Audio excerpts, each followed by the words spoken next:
اعوذ باللہ من الشیطان الرجیم بسم اللہ الرحمن الرحیم اذا السماء انشقت وأذنت لربها وحقت وإذا الأرض مدت وألقت ما فيها وتخلت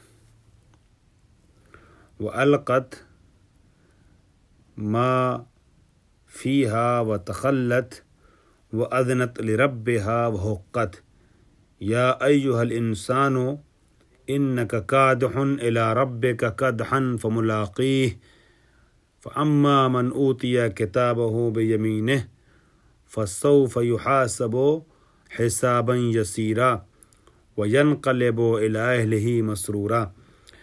میرے محترم خواہران، عزیز بہنوں، جامعۃ فاطمہ سے تعلق رکھنے والی خواہران عزیز، ہمارا درس جو چل رہا ہے وہ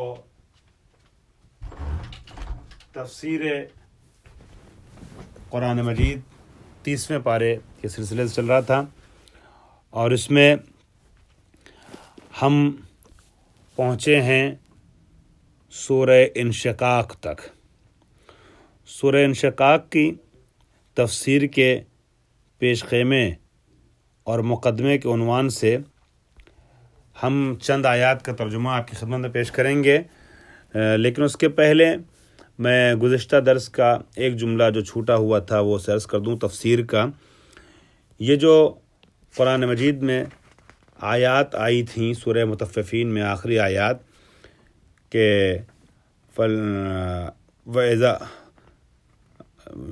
یتغامزون کا لفظ آیا تھا کہ وَإِذَا مَرُّوا بِهِمْ یتغامزون، کہ کافروں کی یہ حالت ہے، ان کی کیفیت، ان کی عادت تھی کہ جب وہ گزرتے تھے، یا جس زمانے میں قرآن نازل ہوا اس کو ہم ذہن میں رکھ کے کہیں کہ جب وہ گزرتے ہیں مومنین کی طرف سے تو آنکھوں سے آپس میں اشارہ کرتے ہیں اور اپنے ابروؤں کو چڑھاتے ہیں اور آنکھ ترچھی کر کے دیکھتے ہیں مومنین کو اور ان کا مذاق اڑاتے ہیں۔ تو یہاں پر ایک تفسیر یہ بیان کی گئی ہے کہ یہ جو آیات نازل ہوئی ہیں جس میں ان آیات میں جن اہل خیر کا تذکرہ ہے کفار کے ساتھ، جن اہل خیر کا کفار مذاق اڑاتے تھے، مسخرہ کرتے تھے، اور جن مومنین کا ذکر ہے اور جن مومنین کی تسلی کے لیے آیت آئی ہے، ان مومنین میں ایسے تو اس کا ان مصادیق عمومی بھی لیا جا سکتا ہے کہ جتنے بھی کفار مومنین کا مذاق اڑاتے ہیں سارے کفار جہنمی ہیں، اور یہ سارے مومنین جو ہیں وہ دل برداشتہ نہ ہوں، انشاءاللہ پروردگار عالم کے نزدیک معجور ہوں گے۔ لیکن خصوصیت سے یعنی نزول اس کا خاص ہے، شان نزول خاص ہے، لیکن اس کا اطلاق عمومی ہو سکتا ہے، اطلاق عام ہو سکتا ہے۔ خاص کس کے لیے آیت نازل ہوئی ہے؟ مفسرین نے تحریر کیا ہے کہ امیر المومنین کے شان میں یہ آیت نازل ہوئی ہے، اور امیر المومنین کے دشمنوں کی مذمت میں یہ آیت نازل ہوئی ہے۔ یہ آیتیں جو سورہ مطففین کی آخری آیتیں ہیں، مولائے کائنات کچھ کفار کے سامنے سے گزرے، تفصیلی کتابوں میں ان کے اسامی بھی تحریر کیے گئے ہیں، اس تفصیل میں نہیں جا رہا ہوں۔ کفار کے درمیان سے گزرے ان کے پاس سے، تو کفار نے امیر المومنین کو دیکھا اور ترچھی آنکھوں سے ایک دوسرے کو اشارہ کیا، آنکھ کنکھیا کے دیکھا، آنکھ ماری اور ان کا مسخرہ کرنے کی کوشش کی۔ تو یہ بات امیر المومنین پہ گراں گزری، قلق ہوا امیر المومنین کو اس بات کا کہ کفار جو ہیں وہ اس طریقے کی حرکتیں کر رہے ہیں۔ البتہ لکھنے والوں نے لکھا ہے بہرحال، لیکن جب وہ بزم پیغمبر اکرم میں وارد ہوتے ہیں، حضور کی بزم میں امیر المومنین داخل ہوتے ہیں، تو اس کے پہلے کہ علی آتے اور اس کے پہلے کہ علی اپنی زبان سے کچھ کہتے، آیت قرآنی نازل ہو گئی، اور قرآن کی آیت نے نازل ہو کر کے امیر المومنین کے قلب کی تشفی کا اور تسلی کا سامان فراہم کر دیا۔ چنانچہ جیسے ہی آپ حضور کی بزم میں داخل ہوئے، حضور نے آپ کو دیکھنے کے بعد مسکرا کے آواز دی، علی تمہاری شان میں آیت نازل ہوئی ہے جس آیت سے تمہاری عظمتوں کا اظہار ہوتا ہے اور تمہارے دشمنوں یعنی کفار کی مذمت کی گئی ان آیات میں۔ اور اس کے بعد یہ آیات سنائی.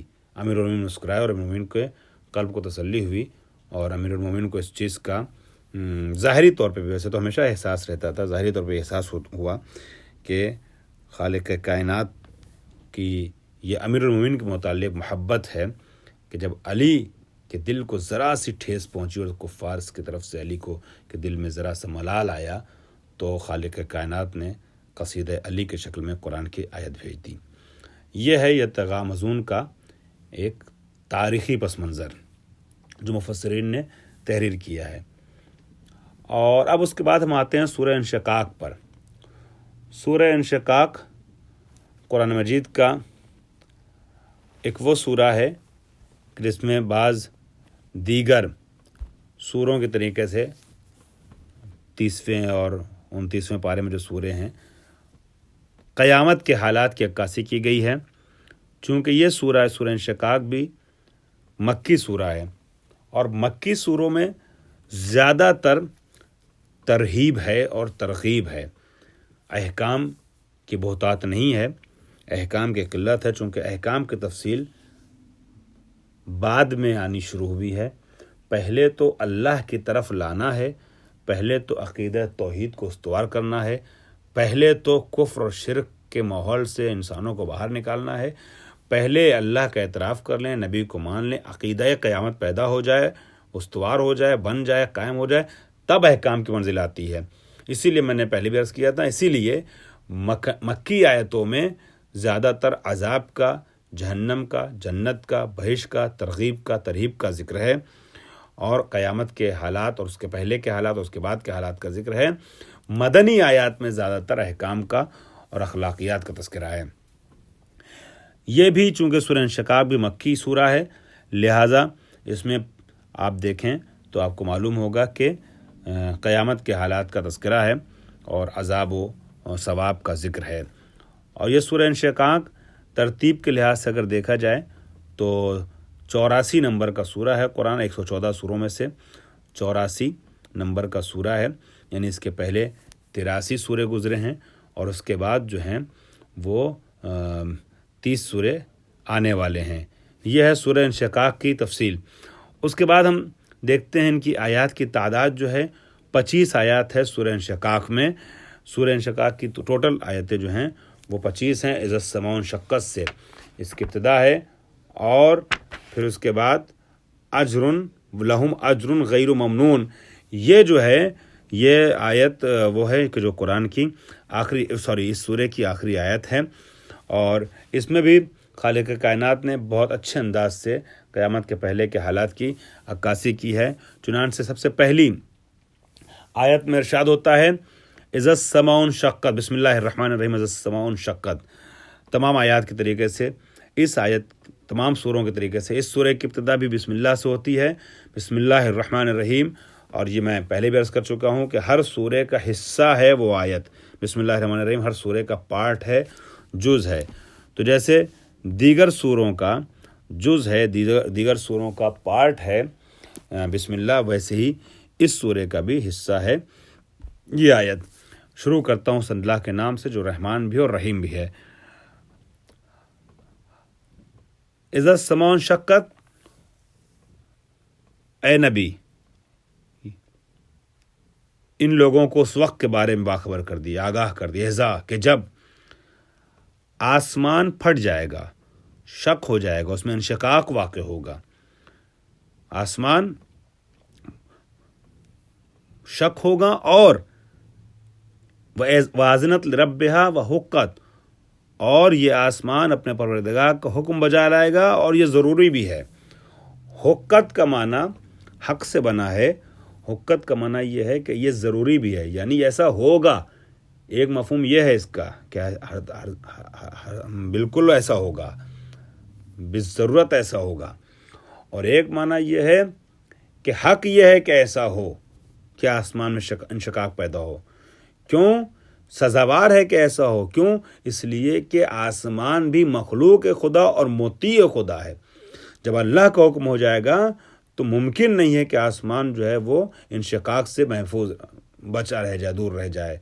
حقت کا مطلب یہ ہو گیا کہ سزاوار یہ ہے کہ اللہ کے حکم کے آگے آسمان بھی تسلیم ہو جائے. اذنت لربھا، اور اپنے پروردگار کا حکم بجا لائے گا.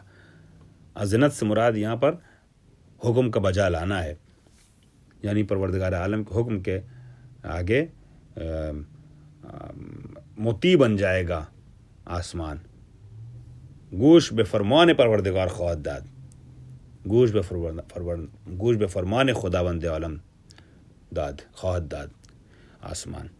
بہرحال وَإِذَا الْأَرْضُ مُدَّتْ، صرف زمین کی بات نہیں ہے کہ زمین حکم خدا پر عمل کرے گا، صرف آسمان کی بات نہیں کہ آسمان حکم خدا پر عمل کرے گا، بلکہ زمین بھی عمل کرے گی. جو زمین سے کہا جائے گا وہ زمین بجا لائے گی حکم. وَإِذَا الْأَرْضُ مُدَّتْ، اور اے نبی اس وقت کہ جب زمین وسیع ہو جائے گی، زمین پھیلا دی جائے گی، زمین میں کشادگی ہو جائے گی. آسمان میں انشقاق ہوگا، زمین میں کشادگی ہوگی، زمین گستردہ ہو جائے گی، ہموار ہو جائے گی، پھیلا دی جائے گی. اور جب زمین امتداد کہتے ہیں کھینچنے کو، زمین جب پھیل جائے گی، وسیع ہو جائے گی تو کیا ہوگا؟ وَأَلْقَتْ مَا فِيهَا وَأَلْقَتْ مَا فِيهَا وَتَخَلَّتْ، تو پھر یہ زمین اپنے ذخیرے پھینک کر خالی ہو جائے گی، اور وہ اپنے ذخیرے پھینک کر خالی ہو جائے گی.